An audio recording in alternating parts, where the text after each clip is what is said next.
no es una celebración, es una conmemoración. Y parece que es lo mismo, pero es muy diferente, ¿verdad? Muy diferente.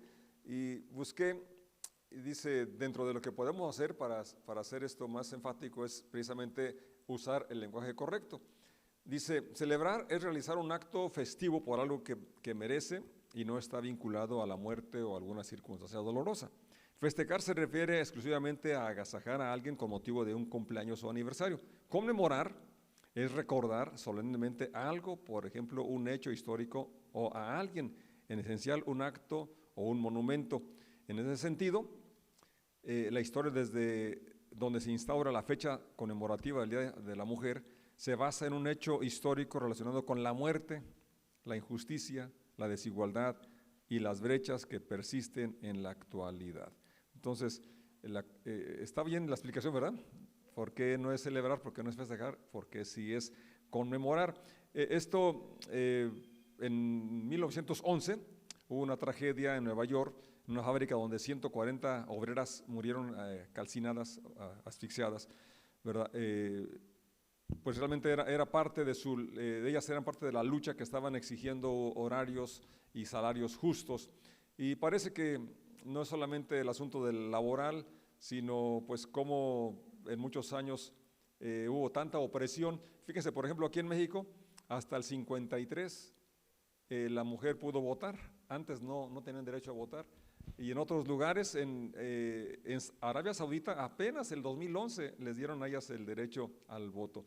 Y así podemos hablar de muchos lugares donde sí es mucha la desigualdad, es mucha la opresión, el abuso, que lamentablemente incluso entre los pueblos evangélicos, entre las iglesias evangélicas, hay mucha opresión espiritual, se fomenta mucho de alguna manera la violencia física, al decir que aguanten. Es más, yo de primer mano he visto a muchachos que vienen a la iglesia a buscar novia porque dicen ahí ya las instruyeron bien para que se sujete al esposo. Pero son a veces malas interpretaciones de los principios que Dios establece para el funcionamiento no solamente del matrimonio, sino de la vida en general. Entonces yo quiero compartirles algunos pasajes que nos ayudan a tener un cuadro claro de la dignidad que tienen las mujeres por el hecho de ser seres humanos. Y dice el primero que quiero leer y lean conmigo, es Génesis 1:27, dice así: así que Dios creó a los seres humanos a su propia imagen, a imagen de Dios los creó, hombre y mujer los creó. Fíjate, esa es la NTV y no dice al hombre para hacer énfasis, ¿verdad? En que no se refiere solamente al varón, aunque después se explica claramente mujer, hombre y mujer los creó. Desde la descripción dice creó a los seres humanos, ¿sí? Entonces eso es ya una comprensión más clara de cómo no hay distinción para Dios en sexo, si es hombre o es mujer, porque a ambos nos creó Dios a su imagen y semejanza.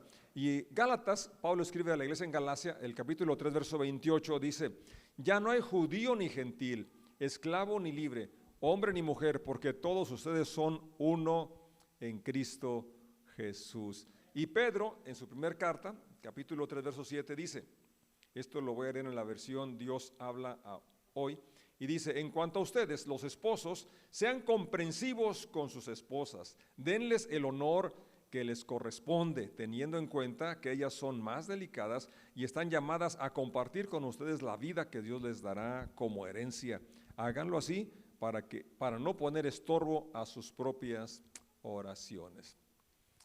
Les invito a que oremos. Padre, doy gracias por tu presencia, que tu promesa es real, donde están dos o tres en tu nombre, ahí te manifiestas, y gracias porque lo experimentamos y sigue siendo real aún cuando no lo sintiéramos. Gracias por esta lectura y ruego que nuestro corazón, nuestra mente, espíritu sea iluminado con tu presencia y con tu palabra. En el nombre de Cristo Jesús decimos amén. Pedro da aquí un principio que se aplica no solo a los casados, sino a los hombres en general, a ser comprensivo con las mujeres y darles honor. ¿Darles qué cosa? Honor, valor, respeto, un lugar de reconocimiento que les corresponde. No tienen por qué andar en marchas y en luchas diciendo o declarando sus derechos, sino si se les da el honor, el lugar que les corresponde. Fíjate cómo dice esta versión, que les corresponde. ¿Por qué les corresponde? Porque son seres humanos hechos imagen y semejanza de Dios. Por eso, así es. Ahora, dice, teniendo en cuenta que son más delicadas, ahí también hace ese hincapié Pedro, ¿verdad? De cómo la constitución del hombre y la mujer es diferente, pero no más ni menos, simplemente diferente, porque así nos crió Dios para complementarnos, ¿verdad? Y luego menciona un asunto bien interesante que también está por demás, pero Pedro aquí lo menciona porque en esa época, y siempre ha habido, quienes consideran a las mujeres menos importantes. Es más, hubo quienes dudaban que si fueran seres humanos. Incluso aquí en la conquista valía más un burro que una mujer, ¿verdad? Es algo que en la historia usted puede mirar, ¿verdad? Como no estamos muy lejos de las barbaridades que se hacen por cuestión de ideas equivocadas, conceptos equivocados, ¿verdad? Que incluso, como dije, con la Biblia muchas están de alguna forma avalando la violencia intrafamiliar o la violencia contra la mujer con versículos mal aplicados, mal interpretados.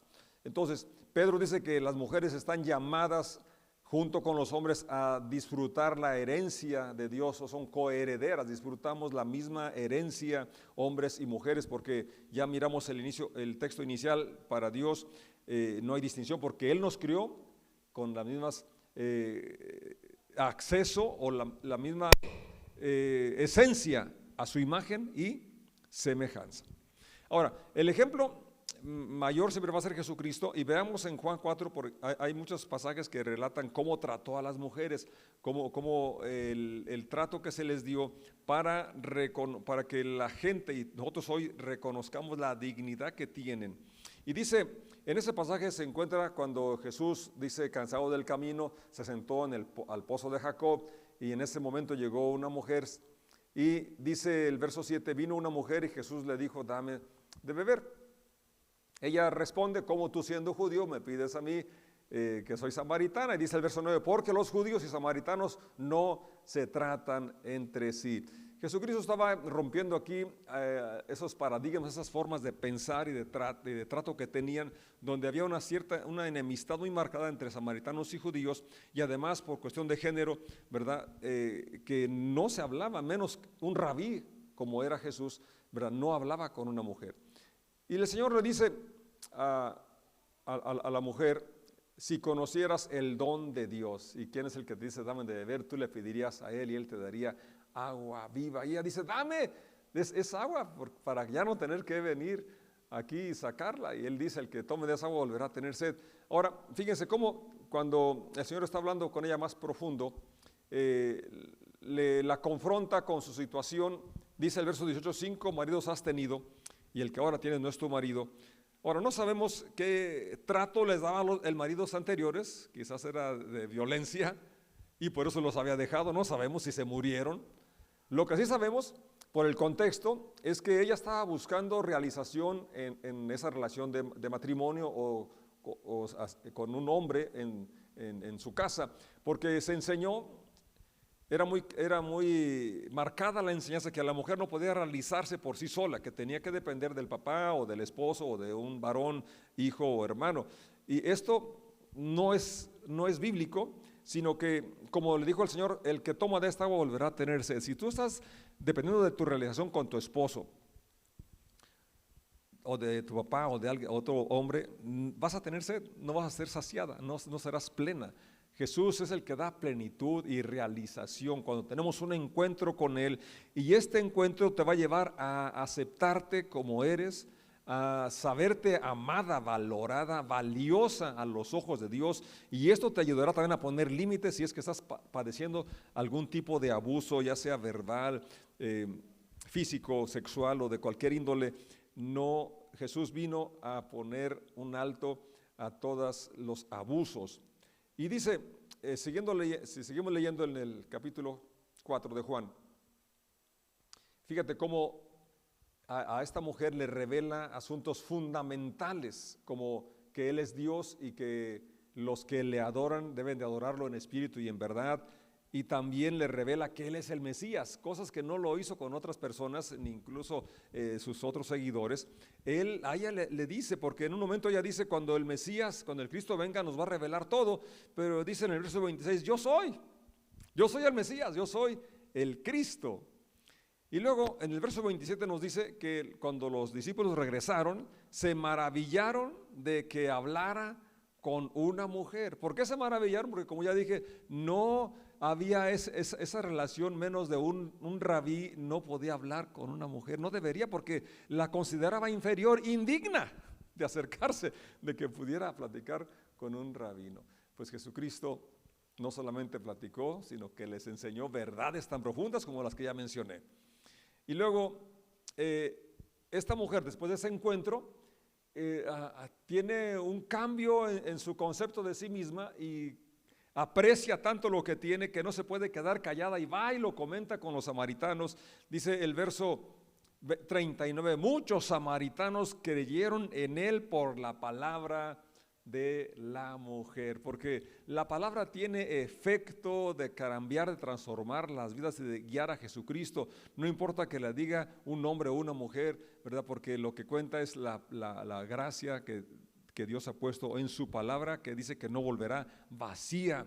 Entonces es importante que si tú tienes esa experiencia con Jesucristo, y has sentido esa paz, ese gozo de conocerlo, esa identidad. Ahora hay a tu alrededor gente que necesita, mujeres y hombres que necesitan saber que son amados, son aceptados por Jesucristo. En San Juan 8, del 3 al 11, encontramos otro ejemplo que nos ayuda de cómo Jesús trata a las mujeres, incluso a esta que se es sorprendida en adulterio.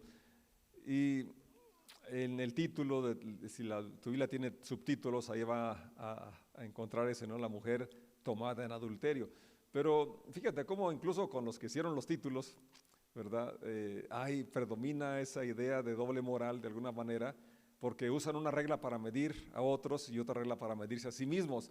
En este caso, conocemos la historia que le trajeron a la mujer y le dijeron, la ley dice que apedreamos a las tales. ¿Tú qué dices? Ahora, los que han leído la Biblia se dan cuenta que la ley dice que fueran apedreados, ¿quiénes? Ambos. Levítico 20:10 dice así, el adúltero y la adúltera indefectiblemente serán muertos.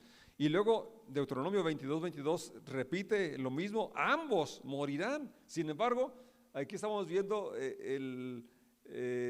como ya dije, la doble moral, cómo desvían e interpretan mal por el prejuicio, por la mal concepto y mala interpretación que tenían, pensando, creyendo que la mujer era la responsable de la tentación, del pecado y de muchas otras cosas, cuando esto, la verdad, no es bíblico, no es la forma como Dios trata al pecado. Cada uno dará a Dios cuenta de sí. No podemos, ni siquiera Adán podía justificarse, porque no fue que la mujer lo obligó, se lo dio, él decidió hacerlo. Entonces, fíjate cómo una vez que el Señor los confronta y les dice, bueno, el que esté sin pecado, arroja la primera piedra. Conocemos que ninguno lo pudo arrojar y que los más viejos son los primeros en reconocer su condición pecadora y se alejaron hasta el más joven. Dice el verso 10, entonces Jesús se incorporó de nuevo y le dijo a la mujer, ¿dónde están los que te acusaban? De paso, el acusador es el diablo. Nosotros no necesitamos andarnos acusando. Nosotros nos dio el ministerio de la reconciliación. Dios nos ha llamado para reconciliarnos con Él y unos con otros. Ni uno te condenó, ni uno, Señor, dijo ella. Yo tampoco, le dijo Jesús. Vete y no peques más. Fíjate, entonces el Señor ve el arrepentimiento, ve el corazón de ella, y Él no la condena, porque Él vino a buscar a las personas que estábamos en esa condición. Él vino a buscar y a salvar lo que se había perdido. Y entonces Él ofrece gracia, ofrece perdón. Y claro, y espera que a partir de allí tengamos un estilo de vida diferente, el cual no es posible sin la intervención de Dios en nuestras vidas. Y que aún con toda la buena intención y determinación y consagración podemos fallar y hemos fallado. Yo he fallado, pero Él vuelve a levantarnos. Él nos levanta, Él nos sostiene. Si estamos en pie es por la pura gracia de Dios que nos ha sostenido hasta el día de hoy. Vete y no peques más. En el capítulo 11 del mismo Evangelio, Juan relata lo de Marta, María y Lázaro. Dice que los amaba. Y ya conocemos que Lázaro enfermó y lo llamaron, no va. Pero cuando ya tienen ese encuentro, dice el verso 25, Jesús le dijo: yo soy la resurrección y la vida. El que cree en mí vivirá aún después de haber muerto. Todo el que vive en mí y cree en mí jamás morirá. ¿Lo crees, Marta? Es el meollo del Evangelio, creer lo que Jesús dice que es. Creer que Él hará lo que promete hacer. Y concretamente de lo que creemos de Dios es lo que va también vamos a formar lo que creemos de nosotros. Y de lo que creemos de nosotros va a ser nuestra conducta, nuestro proceder. Y concretamente hoy que hablo a las mujeres, necesitan tener una autoestima sana, correcta, de acuerdo a cómo Dios las mira, a cómo Dios las valora, no a lo que dijeron personas de importancia para tu vida como tu papá o un maestro o X persona que pudo haber sido una forma de abuso verbal, ¿verdad? En el cual originó una mentira en tu concepto de ti misma. Pero lo que dice el Señor, ¿crees esto? O sea, la revelación que hace Dios aquí, fíjate cómo lo hace a una mujer, de que Él es la resurrección y la vida. Y luego la respuesta que viene de Marta es verso 27. Sí, Señor, le dijo ella, siempre he creído que tú eres el Mesías, el Hijo de Dios, que ha venido al mundo. Fíjate cómo esta declaración de Marta es similar a la de Pedro, cuando Jesús les pregunta que quién dice la gente que es el Hijo del Hombre. Y dicen pues que Jeremías, que Elías o algún profeta. Bueno, ¿y ustedes quién dicen que soy? Pedro responde, tú eres el Cristo, el Hijo de Dios. Y le dice Jesús, esto no te lo reveló carne ni sangre, sino mi Padre. Y esto que declara Marta es exactamente la misma razón. Dios le había revelado quién era Jesús. ¿Qué estoy diciendo con esto? Que Dios no limita la revelación a los hombres, la remita, o sea, es para hombres y mujeres. Y que en estos ejemplos está muy claro cómo Dios no es una distinción, sino que reveló verdades a mujeres, como en el caso de la samaritana, como en el caso de Marta, que estamos viendo aquí en el capítulo 11. Uno de los eventos fundamentales en la doctrina evangélica y la culminación de nuestra redención es la resurrección. Y ya saben, ¿a quién fue la primera en proclamar la resurrección de Jesús? Fue una mujer. Véalo conmigo en el capítulo 20 de Juan, verso 16. María, dijo Jesús. Ella giró hacia él y exclamó, Raboní, que en hebreo significa maestro. No te aferres a mí, le dijo Jesús, porque todavía no he subido al Padre. Pero ve a buscar a mis hermanos y diles, voy a subir a mi Padre y al Padre de ustedes, a mi Dios y al Dios de ustedes. Verso 18. María Magdalena, no es María la otra, de hermana de Marta, es María Magdalena, de Magdala. Encontró a los discípulos y les dijo, he visto al Señor, y les dio el mensaje de Jesús. Les dio el mensaje de Jesús. Fíjate cómo aquí es un principio muy claro. Jesús no limitó la predicación del evangelio solo a hombres. El inicio de la proclamación del evangelio, la consumación de la obra redentora, se lo encomienda a María Magdalena, y ella va y les dice precisamente a los discípulos, a los apóstoles, les va y les dice el mensaje que Jesús le había dado. Mujer, tú tienes un mensaje que compartir. No te limites, no te quedes porque se ha dicho que tú no deberías, que esto o lo otro. Dios ha llamado a cada uno de sus discípulos, hombres y mujeres, a dar el mensaje de que Él vive, de que Él ha resucitado, y que su muerte, vida y resurrección nos dan una identidad clara para poder vivir esta vida según el propósito que Dios nos ha dado. En Lucas 13 encontramos otro relato donde Jesús le dice a una mujer hija de Abraham. Los hombres, malinterpretando las escrituras, aplicaban esa expresión solamente para los varones. Dice el verso 10 del capítulo 13 de Lucas: cierto día de descanso, mientras Jesús enseñaba en la sinagoga, vio a una mujer que estaba lisiada a causa de un espíritu maligno. Había estado encorvada durante 18 años y no podía ponerse derecha. Cuando Jesús la vio, la llamó y le dijo: apreciada mujer, estás sanada de tu enfermedad. Luego la tocó y al instante ella pudo enderezarse. ¿Cómo alabó ella a Dios? En cambio, el líder a cargo de la sinagoga se indignó de que Jesús la sanara en un día de descanso. Fíjate cómo es la religiosidad. En lugar de celebrar el milagro, celebrar la sanidad, no, por cumplir la letra e ignorando el principio, la esencia de la ley, estaba enojado, indignado. Y dice: hay 6 días en la semana para trabajar, dijo a la multitud. Vengan en esos días para ser sanados, no en el día de descanso. 15. Así que el Señor respondió: hipócritas, cada uno de ustedes trabaja el día de descanso. ¿Acaso no desatan su buey o su burro y lo sacan del establo en el día de descanso y lo llevan a tomar agua? Esta apreciada mujer, hija de Abraham, estuvo esclavizada por Satanás durante 18 años. ¿No es justo que sea liberada aún en día de descanso? Claro, porque el Señor es Señor aún del día de descanso. Pero el punto, porque quise leer esto, es el trato que le dio a esta mujer y cómo hizo esta declaración, una hija de Abraham. ¿Por qué? Porque como ya leímos, para Dios no hay distinción entre hombre y mujer. En Cristo somos uno. Efesios 1:6, el apóstol dice: para alabanza de la gloria de su gracia. Si está ahí en pantalla, por favor, léalo conmigo. Es Efesios 1:6. Fíjate cómo tú y yo somos aceptados por gracia. Gracia es un favor inmerecido. Es decir, tú no tienes que hacer nada para merecerlo, no puedes hacer nada para merecerlo. ¿Lo leen conmigo? De manera que alabamos a Dios por la abundante gracia que derramó sobre nosotros los que pertenecemos a su Hijo amado. Lo voy a leer de nuevo en la Reina Valera. Para alabanza de la gloria de su gracia, la gloria de su gracia, con la cual, o sea, la gracia, nos hizo aceptos en el amado. Tú y yo, mujeres, somos aceptos, son aceptadas por gracia, un favor inmerecido.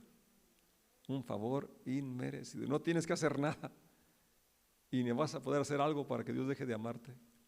Por gracia eres aceptada delante de Él. Y Gálatas, ya lo leímos el verso 28, quisiera que leer desde el verso 26, capítulo 3 de Gálatas, también en la Reina Valera, por favor. Pues todos sois hijos de Dios por la fe en Cristo Jesús. Todos los que declaramos esa confianza en que lo que Él hizo es suficiente, que lo que Él hizo me muestra que me ama, que soy importante para Él, entonces eso me hace ser hijo de Dios, paso a ser hijo de Dios, como lo explica Juan capítulo 1 versos 11 y 12, porque todos habéis sido bautizados en Cristo, todos los que habéis sido bautizados en Cristo, sumergidos, incluidos, de Cristo estáis revestidos. Entonces no hay nacionalidad, no hay griego o judío, o sea, no hay que el religioso y el gentil, no hay esclavo, no hay libre, no hay diferencia si es hombre o es mujer, porque todos ustedes son uno en Cristo Jesús. Entonces, lo que Dios espera es que la mujer pueda saber que tiene valor en sí por ser humano, hecha a imagen y semejanza de Dios, que no depende de un hombre para su valor o su realización. Es triste como muchas mujeres, ¿verdad? Quizás como la samaritana, están pensando que en el matrimonio o que dependen del esposo para su realización. No es así. Dijo Jesús: el que beba de esa agua volverá a tener sed. No. Como ya lo he estado diciendo, nos casamos para compartir la realización, la felicidad, no para ser felices. Porque si lo haces para eso, entonces va a ser una disolución tremenda, pero fue por una expectativa irrealista. Sí, porque el único que puede hacerte feliz y ser una mujer realizada es tu relación con Dios. Basada en que eres aceptada, amada, como ya leímos, por gracia. Basada en que tenemos una imagen clara de nuestro Padre Celestial, Dios. Aunque hubiese habido un padre abusivo, ¿verdad?, o una autoridad espiritual o esposo abusivo, eso no estaría representando bien a Dios. Dios es bueno, Dios es amor, Dios nos ama, Dios te ama tal y como eres. Ante Él eres de gran estima. Es un versículo tan conocido que a veces lo repetimos tanto que quizás pueda perder su valor. De tal manera, o sea, a tal grado amó Dios al mundo, es decir, a los seres humanos, que dio a su Hijo unigénito para que todo aquel que en Él cree no se pierda, mas tenga vida eterna. Cristo al venirnos nos redimió, nos liberó de la maldición de la ley, de la maldición de la caída, donde había la enemistad. Por último, quiero leer Juan 3. El verso 3 es 13:3, perdón. Juan 13:3 en la Reina Valera dice de esta manera: sabiendo Jesús que el Padre le había dado todas las cosas en las manos, es decir, tenía autoridad. ¿Qué tenía? Autoridad. Esto es uno de los, el punto quizás clave que quisiera hoy que quedara claro en cada mujer. Claro que en todos los presentes, hombres y mujeres, pero hoy que me estoy refiriendo a ustedes, que tengan clara su identidad basada en lo que Dios dice de ustedes, en lo que Dios dice de nosotros. Jesús va a hacer un servicio, un trabajo que parecía denigrante, parecía de poca categoría, que estaba reservado para los esclavos. Pero fíjate, sabiendo Jesús que el Padre le había dado todas las cosas, es decir, tenía autoridad, y que había salido de Dios, su origen, y que a Dios iba, que es importante que sepamos la autoridad que Dios nos ha dado como su creación, como sus hijos, como sus hijas, y también nuestro origen y a dónde vamos. Se levantó, verso 4 de la cena. O sea, no es coincidencia que el relato empiece con describir la identidad clara que tenía Jesús de su persona, que Él sabía bien quién era. Tú necesitas saber bien quién eres, cuánto vales, qué importante eres para Dios. Y cuando tú sabes eso, entonces ningún trabajo te va a sentir que vas a hacer que estás denigrado o denigrada. Porque se ha devaluado mucho el asunto de lavar platos, lavar ropa, atender los niños. Y para empezar, muchos hombres dicen que eso es de las mujeres, pero sí que quieren que trabaje con él en el campo o en su área de trabajo, ¿verdad? Entonces, un día me dice mi esposa: gracias que me ayudaste a lavar los platos. Y estaba allá Anita, dice: no te ayudó, colaboró. Y así es, ¿verdad? Así es un trabajo porque somos miembros de una familia donde nos amamos, y como nos amamos nos servimos mutuamente, nos apoyamos en todas las tareas de la casa, y máximo si los dos trabajan fuera de la casa. En una ocasión me tocó ver a un matrimonio que trabajaban en el campo, eran mis compañeros en la pizca de la fresa, y luego llegando a la casa, el hombre ahí en el sofá, en el sillón, ahí bien tranquilo, esperando que la mujer preparara la comida. Pues, que se me hizo muy injusto, ¿no? Si andaban trabajando las mismas horas, el mismo trabajo, ¿y por qué uno descansar y otro trabajar? Entonces, es realmente entender que el trabajo en la casa no es denigrante, no es indignante, es muy valioso.